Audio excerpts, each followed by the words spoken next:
యేసుక్రీస్తు జీవమును, అక్షయతను వెలుగులోకి తెచ్చాడు.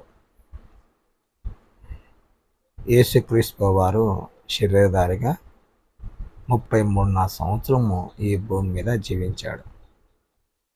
30 సంవత్సరాలు చరిత్ర గురించి మనకి బైబిల్లో ఎక్కువగా రాయబడలేదు, కానీ 3.5 సంవత్సరం 30 సంవత్సరాల నుంచి 33 సంవత్సరం వరకు దేవుని రాజ్యాన్ని యేసుక్రీస్తు వారు ప్రకటించేటువంటి క్రమంలో ఆయన జీవితంలో జరిగినటువంటి అనేక విషయాలను గ్రంథకర్తలు రాశారు. మత్తయి, మార్కు, లూకా, యోహాను వీళ్ళు రాయటం జరిగింది. చాలామంది రాశారు. గ్రంథమందు మనకి తెలియజేయబడినటువంటి పుస్తకాలు ఇవి. యేసుక్రీస్తు వారు శరీరధారిగా భూమి మీద జీవించేటప్పుడు ఆయన వ్యక్తిత్వంలో దేవుని స్వభావాన్ని కనపరిచాడు. మానవులు దేవుణ్ణి ఎరగటానికి, ఆయన స్వభావం ఎలాంటిదో గుర్తించడానికి యేసుక్రీస్తు మనకు మార్గమై ఉన్నాడు. యేసుక్రీస్తుని గురించి మనము నేర్చుకోవడం ద్వారా ఆయన ప్రవర్తన, ఆయన జీవితము, ఆయన యొక్క నడవడి మనకి దేవుని స్వభావాన్ని గుర్తించేట్లుగా, ఆయన యొక్క జీవాన్ని మనం నేర్చుకునేట్లుగా దోహదపడుతుంది. కనుక యేసుక్రీస్తు ఈ భూమి మీద జీవించినటువంటి దినాల్లో ఆయన కనపరిచేటువంటి మాదిరి మనందరికీ ఎంతో ఉన్నతమైనటువంటి జీవితానికి ఆదర్శంగా ఉంటుంది. ఇక్కడ మనము ఆలోచన చేస్తే ఈ లోకంలో ప్రతి వ్యక్తి దేవుణ్ణి ఎరగాలి, దేవుని గురించి నేర్చుకోవాలి. సత్యదేవుడైనటువంటి ఆ వ్యక్తిని ఎరగటం వల్ల మనం జ్ఞానం పొందుతాం, ఆత్మ సంబంధమైనటువంటి వివేకాన్ని సాధిస్తాం. ఒక వ్యక్తి ఈ భూమి మీద జీవితం యొక్క రహస్యాన్ని కనుగొని ఆ మార్గంలో జీవించడం ద్వారా శాంతి, సమాధానాన్ని అనుభవిస్తాడు.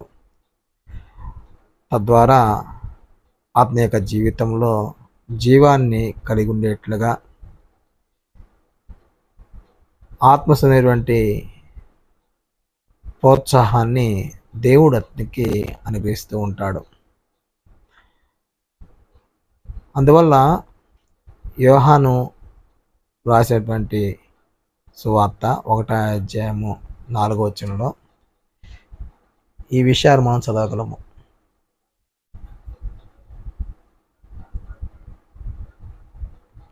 యోహాను సువార్త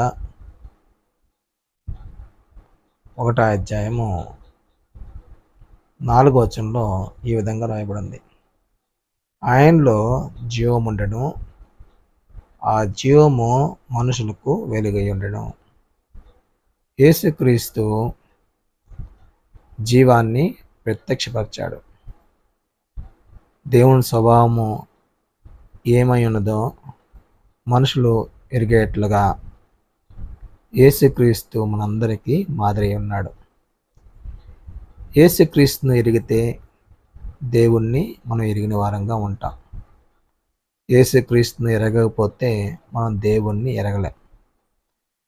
ఆనాడు ఉన్నటువంటి యూదులు మేము దేవుణ్ణి ఎరిగాము అని చెప్పుకుంటున్నారు, కానీ యేసుక్రీస్తుని వాళ్ళు గుర్తించలేకపోయారు. అందువల్ల వాళ్ళు దేవుణ్ణి ఎరగలేదని మనం అర్థం చేసుకోవచ్చు. అంటే యేసుక్రీస్తును ఎరిగితేనే మన దేవుణ్ణి ఎరగలం. ఆయన స్వభావం ఎలాంటిదో, ఆయన ఎలా వివరిస్తాడో, ఆయన ఉద్దేశం ఏమిటో, యేసు ప్రభు యొక్క మాటలు, ఆయన ప్రవర్తన, ఆయన జీవితం ద్వారా మనము గుర్తించవచ్చు. అందువల్ల యోహాను చాలా స్పష్టంగా చెప్పాడు, ఆయనలో జీవం ఉండును, ఆ జీవము మనుషులకు వెలుగై ఉండును. మనుషులు వాళ్ళ హృదయాలు, వారి మనసులు, వారి మనస్సాక్షి సైతము చీకటిలో జీవిస్తూ ఉన్నాయి. వారు బ్రతుకున్నారు కానీ వారు దేవునికి దూరస్తులుగా ఉన్నారు. వారు ఆత్మ సంబంధంగా చనిపోయి ఉన్నారు. అలాంటి ఆత్మ సంబంధంగా చనిపోయేటువంటి ప్రజలకు యేసుక్రీస్తు యొక్క మార్గము జీవాన్ని అనుగ్రహిస్తుంది. ఆనాడు ఉన్నటువంటి యూదులకి యేసుక్రీస్తే జీవాన్ని అనుగ్రహించేవాడుగా ఉన్నాడు. ఈరోజు మనకు కూడా యేసుక్రీస్తే మనకి జీవాన్ని అనుగ్రహించేవాడుగా ఉన్నాడు. ఆయన ద్వారానే మనము నిత్య జీవం పొందగలము. యేసుక్రీస్తు జీవం కలిగిన వాడు, తండ్రి అయిన దేవుడు కూడా జీవం కలిగి ఉన్నాడు అనే విషయాన్ని మనం ఎరగవలసిన వారమే అన్నాం. తండ్రి కుమారులు ఇరువురు కూడా తమలో తాము జీవం కలిగి ఉన్నారని యోహాను సువార్త 5వ అధ్యాయము 26వ వచనంలో ఈ విధంగా రాయబడింది. యోహాను సువార్త 5వ అధ్యాయము 26వ వచనంలో, తండ్రి ఎలాగూ తానంతట తానే జీవం గలవాడి ఉన్నాడో అలాగే కుమారుడును తానంతట తానే జీవం గలవాడి ఉండటకు కుమారునికి అధికారము అనుగ్రహించును. అందువల్ల తండ్రి అయిన దేవుడు జీవం గలవాడు, యేసుక్రీస్తు జీవం గలవాడుగా ఉండటకు దేవుడు అధికారము అనుగ్రహించాడు. ఇక్కడ మనం ఆలోచన చేస్తే యేసుక్రీస్తు తన వ్యక్తిత్వం ద్వారా, తన ప్రవర్తన ద్వారా మనుషులకి జీవాన్ని పరిచయం చేశాడు. జీవం అంటే దేవుని యొక్క స్వభావమే. ఆ స్వభావాన్ని మన ఎరుగు ఉండటం వల్ల ఆత్మ సంబంధంగా మన యొక్క జీవితం బాగుంటుంది. ఎవరైతే దేవుని స్వభావాన్ని ఎరగకుండా జీవిస్తారో వారి యొక్క మనసులు, వారి యొక్క హృదయాలు సాతాను యొక్క ఆధీనంలో ఉంటాయి. అంటే లోకంలో రెండు మార్గాలు ఉన్నాయి. ఒకటి దేవుని మార్గము, 2 సాతాను మార్గం.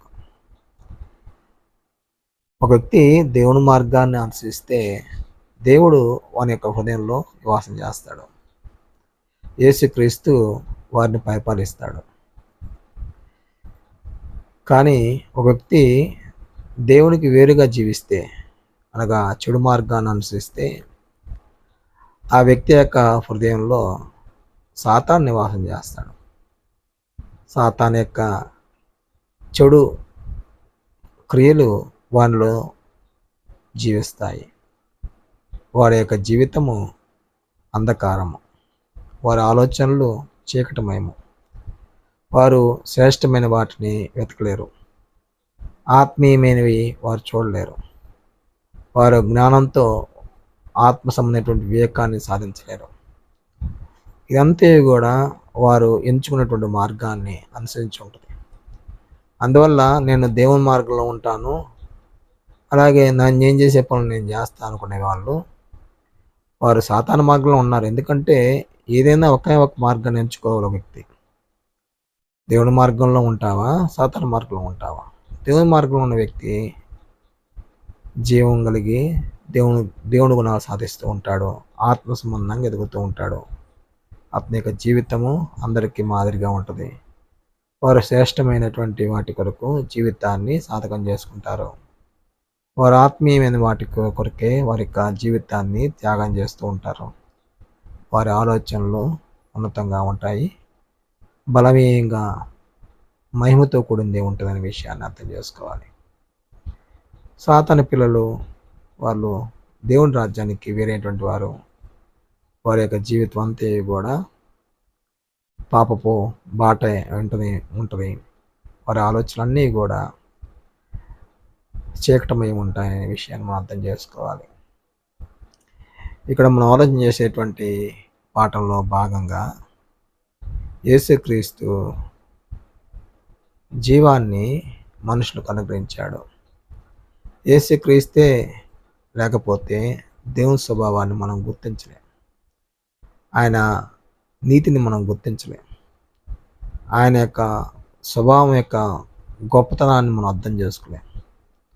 అందుకే కాలం సంపూర్ణమైనప్పుడు దేవుడు తన కుమారుని లోకానికి పంపించి మానవులకి వివేకం అనుగ్రహించుటకు, జీవాన్ని గురించినటువంటి నీతిని మనుషులు గుర్తించేట్లుగా, ఆలోచించేట్లుగా యేసుప్రభు యొక్క రాక ఉందనే విషయాన్ని అర్థం చేసుకోవాలి.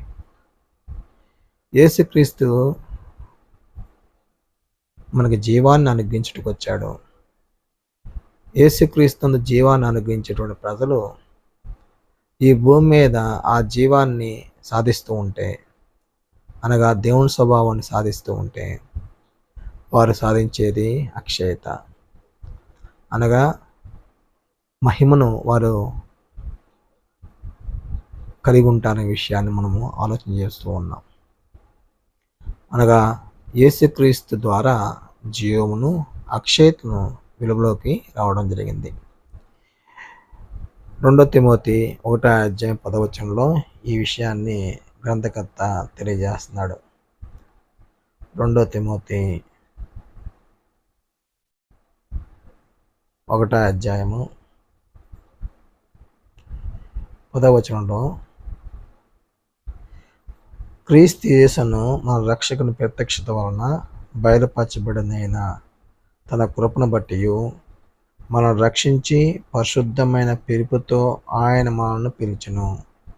ఆ క్రీస్తు యేసు మరణమును నిరర్ధకము చేసి జీవమును, అక్షయతను సువార్త వలన వెలుగులోకి తెచ్చెను. యేసుక్రీస్తు యొక్క మరణము లోక మానవులందరికీ ఆశీర్వాదం. మనుషులు ఈ విషయాన్ని అర్థం చేసుకోవడంలో విఫలమయ్యారు చాలామంది. యేసుక్రీస్తు యొక్క మరణము లోకమంతటికి ఆశీర్వాదం. ఎందువలనంటే లోక పాపములో మోసుకుని పోవు దేవుని గొర్రెపిల్లగా యేసుక్రీస్తు ఈ భూమి మీద రావడం జరిగింది. యేసుక్రీస్తు ఈ భూమి మీదకి వచ్చి మానవుల యొక్క పాప పరిహార్థ బలిగా ఆయన యొక్క రక్తాన్ని కార్చి మానవుల యొక్క పాపముకు శిక్ష ఆయన భరించడం జరిగింది. ఎవరైతే యేసుక్రీస్తునందు విశ్వాసం వచ్చి ఆయన రక్తం ద్వారా కడగబడతారో వారి పాపం కూడా కడిగి వేసుకొని వారు దేవుని యొక్క సన్నిధిలో ఆత్మ సంబంధంగా ఎదగటానికి కృప పొందినవారు, వారు దేవుడితో సమాధానపరచబడినవారు. ఈ ప్రజలు యొక్క జీవిత విధానం ఎలాంటిదంటే ఈ భూమి మీద యేసుక్రీస్తు కనిపించేటువంటి మాదిరిని వారు కలిగి జీవించాలని, ఆ మార్గంలో వారి యొక్క జీవితాన్ని కొనసాగాలని దేవుడు ఎదురు చూస్తున్నాడు. ఎవరైతే దేవుని స్వభావాన్ని సాధిస్తూ ఉంటారో, దేవుని స్వభావ గుణాలను నేర్చుకుంటూ ఉంటారో, వారి జీవితంలో వారి శరీరం ద్వారా ఆ క్రియలు బయలుపరుస్తూ ఉంటారో వారు నిత్య జీవాన్ని పొందుకునేట్లుగా వారి యొక్క మార్గాన్ని బదిలిపరుచుకుంటున్నారు. నిత్య జీవం పొందటం అనేది చిన్న విషయం ఏం కాదు. ఇది జీవితాంతం జరగవలసినటువంటి ఒక ప్రత్యేకమైనటువంటి విధానం. అంటే ప్రతి మనిషి ఈ జీవిత విధానంలో కొనసాగుతూ ఉండి తన మరణ పర్యాంతం వరకు కూడా ఆ నిత్య జీవాన్ని అందుకునేట్లుగా, ఆ నిత్యం పొందుకునేట్లుగా జీవితాన్ని సాధకం చేసుకోవాలి. అలయకూడదు, అధైర్యపడకూడదు, బెదరకూడదు, కుంగిపోయి వెనకడుగు వేయకూడదు. ఎల్లప్పుడూ కూడా ధైర్యంతో ముందుకెళ్ళాలి. ఈ నిశ్చయమాన్ని సంపాదించుకునే క్రమంలో మనకి ఎన్నో ప్రతికూల పరిస్థితులు వస్తాయి. ఎన్నో శ్రమలు, వేదనలు, ఆటంకాలు, ఇబ్బందులు వస్తాయి. అన్నిటినీ జయిస్తూ ముందుకెళ్ళగలిగినటువంటి సామర్థ్యాన్ని మనం కలిగి ఉండాలి. ఇక్కడ మనం ఆలోచన చేసినప్పుడు ఎవరైతే ఈ జీవాన్ని కలిగి జీవించడానికి ఇష్టపడతారో వారు అక్షయతను కోరుకున్నవారు. అంటే ఈ భూమి మీద ఉన్నటువంటి ఈ క్షయమైనటువంటి శరీరాన్ని దేవుడు తీసివేసి మహిమ శరీరానికి పోతున్నాడు. ఆ శరీరం కొరకు, ఆ మహిమ కొరకు వారు ఈ భూమి మీద ఆత్మ సంబంధమైనటువంటి జీవితాన్ని సాధకం చేస్తూ ఉంటారు. ఆత్మ సంబంధమైనది ఉన్నతమైనది. ఆత్మ సంబంధమైనవి కోరుకునే వాళ్ళే శ్రేష్టమైనటువంటి వారు. వారు ఈ లోకంతో వారికి పని లేదు. వారు ఈ లోకాన్ని వారు చూడరు. వారు దేవుని సన్నిధి, దేవుని యొక్క నీతిని వారి యొక్క జీవితాల్లో కొనసాగిస్తూ వారు యేసుక్రీస్తు యొక్క అడుగుజాడలు నడుచుకోవడానికి సిద్ధమైనటువంటి మనసు కలిగి ఉంటారు. వారు ఎల్లప్పుడూ కూడా పరిశుద్ధమైన వాటిని ఆలోచిస్తారు. పరిశుద్ధమైనవి వారి యొక్క జీవితానికి మేలుకరమైనవి అని గుర్తించి వారి జీవితాలను కొనసాగిస్తారు. అందువల్ల యేసుక్రీస్తు యొక్క రాక మనకు ఆశీర్వాదం. ఆయన యొక్క బలి మనకు ఆశీర్వాదం. ఆయన యొక్క ప్రత్యక్షత వల్ల మనకు అనుగ్రహించినటువంటిది ఏంటంటే జీవము. అది ఉన్నతమైంది. ఆ జీవాన్ని సాధించడానికే ఈ లోకంలో మన యాత్ర. ఆ జీవంతో మనం ఉండటానికి, ఆ జీవం కలిగి ఉండటానికి మన ఈ యాత్రను కొనసాగిస్తున్నాడు దేవుడు. ఈ యాత్రలో అనేక మంది ఫెయిల్ అయ్యారు. అనేక మంది ఈ జీవాన్ని సాధించలేక, ఈ జీవాన్ని వారి జీవితాల్లో కలిగి ఉండలేక వారు ఈ లోకం చేత జయింపబడ్డారు. లోకం వారిని జయించింది. వారు లోక ఆశలకు, లోక సంబంధమైనటువంటి సుఖాలకు వారికి జీవితాన్ని వారు నాశనం చేసుకున్నారు. ప్రపంచంలో ఎక్కువ మంది ఈ లోక ఆశలకు వారి యొక్క జీవితాన్ని నాశనం చేసుకుంటున్నారు. వాళ్ళ ఆత్మను నాశనం చేసుకుంటున్నారు. కనుక ప్రియమైనటువంటి సహోదరి సోదరులారా, ఈ జీవితంలో యేసుక్రీస్తు మనకు అనుగ్రహించేటువంటి ఆ జీవాన్ని నువ్వు సాధించగలిగితే, ఆ జీవం కొరకు నువ్వు ఒక జీవితాన్ని సాధకం చేయగలిగితే దేవుడు నీకు ఇచ్చేది అక్షయత. ఆ మహిమ శరీరాన్ని నువ్వు పొందుకోవడానికి నువ్వు సిద్ధమేనా? ఆ మహిమను నువ్వు పొందుకోవడానికి నీకు అర్హత ఉందా? అర్హత కలిగిన వాడుగా నీ యొక్క జీవితాన్ని కొనసాగిస్తున్నా?